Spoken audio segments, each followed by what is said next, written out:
Good morning, everybody. Welcome to Coffee with Craig on this fine Thursday morning, October 26th. Today, we're going to talk about the Second Amendment, but we're going to talk about it from a very different perspective. We're going to talk about it from the perspective of, well, knives. Governor Andrew Cuomo decided that he was going to veto a very important bill dealing with knife rights or knife reform. See, here's what's been happening. In the state of New York, they have this law relating to knives that basically is really ambiguous. And the problem with this particular measure is that it's so confusing that it winds up having law enforcement arrest people for all sorts of knives that can be purchased at the local hardware store, at a corner store. I mean, we're talking knives that are not illegal anyplace else. There was such a need in order to reform this law, because basically what was happening was law enforcement was using it as an all-around catch-all in order to be able to arrest people for, once again, absolutely no reason. There were people who were getting arrested, and largely it was something that was affecting people in low-income minority communities. The problem was so overwhelming. You had the AFL-CIO.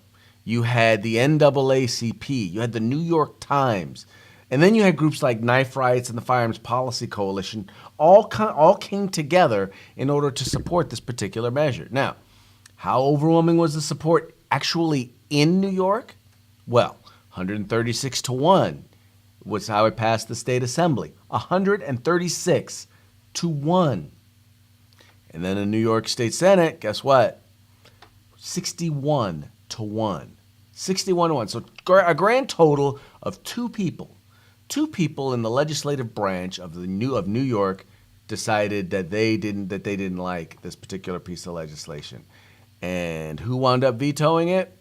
Governor Andrew Cuomo. Big surprise. Big surprise. You know, and what's interesting about it is that why would it be a surprise? I mean, after all, we all know who one of his very close friends is. Yes, Mr. Michael Bloomberg, who also does not believe that an individual should have a right to be able to defend themselves. He believes that we all should be victims of criminals because, well, criminals are victims. And so, therefore, they must be allowed to possess weapons in order to be able to take advantage of those of us hardworking, law-abiding citizens who have oppressed them. So, I just find it incredibly interesting. Now, he cites as a reason a rash of knife attacks that have taken place in New York City. I don't know what rash of knife attacks in particular he's talking about. I haven't been following that local media. If it's going on, it's not being reported broadly. And if it is, then once again, why aren't you allowing people to be able to defend themselves with a gun? Right? What's that say? What was that one? Yeah, bringing a knife to a gunfight. Yeah, why not allow individuals to be able to keep and bear arms, to be able to protect themselves from these knife-wielding attackers? So either way, his position is completely and utterly untenable. Well, why do we know that? Why do we know, and why can we know that this is something that we can expect from Mr. Cuomo? Well, because it's confirmed even by the Daily Cause that, yep, Andrew Cuomo is one corrupt bastard. Enough said. Let's see what you folks have to say.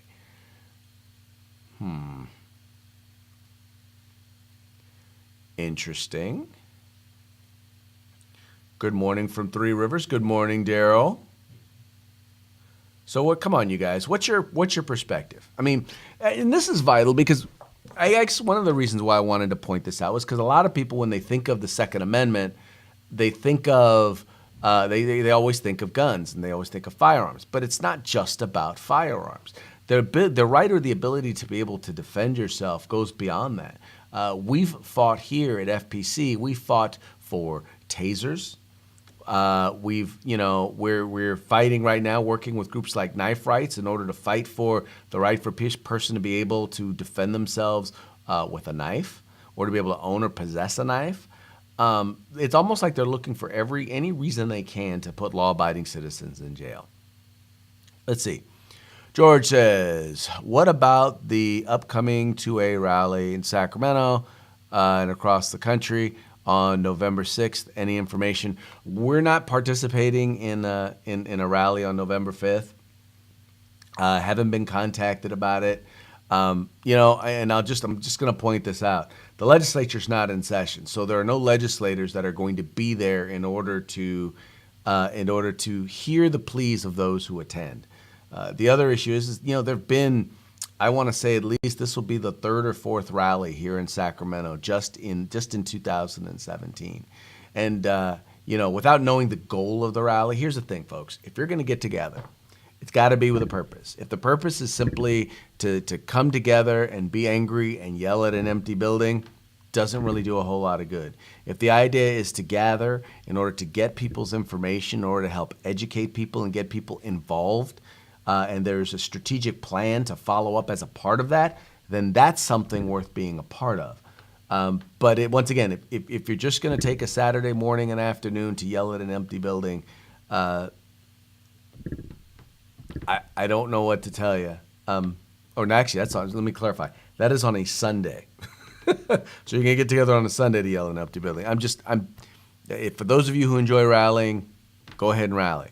If you're looking to be effective in the fight for civil rights, then what you need to be doing is you need to be connecting people, organizing people. You need to be getting them the information that they need on whatever legislation or politicians it is, and you need to give them substantive things that they can do in order to take action. That's what we do.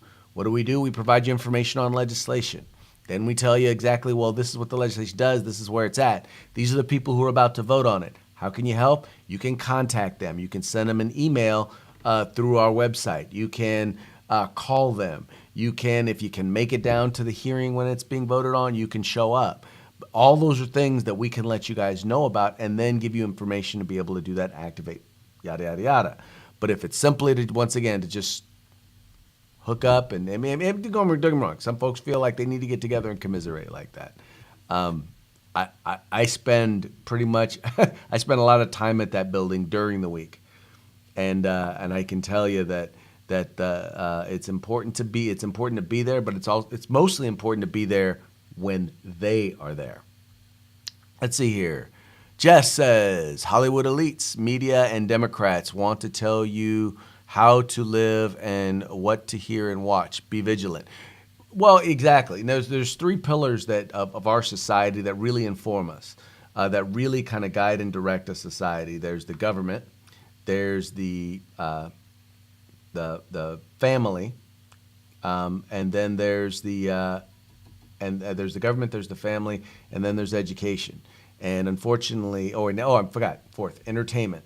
And so the thing is the one that has the most influence is family. Your family has the most influence. And then beyond that, probably education. And so it's important that we're involved and engaged in all of those processes, that we're talking about civil rights from all perspectives in all of those venues. Santos says shall not be infringed. I agree. It's to defend for tyranny, period. A threat has no label. Okay.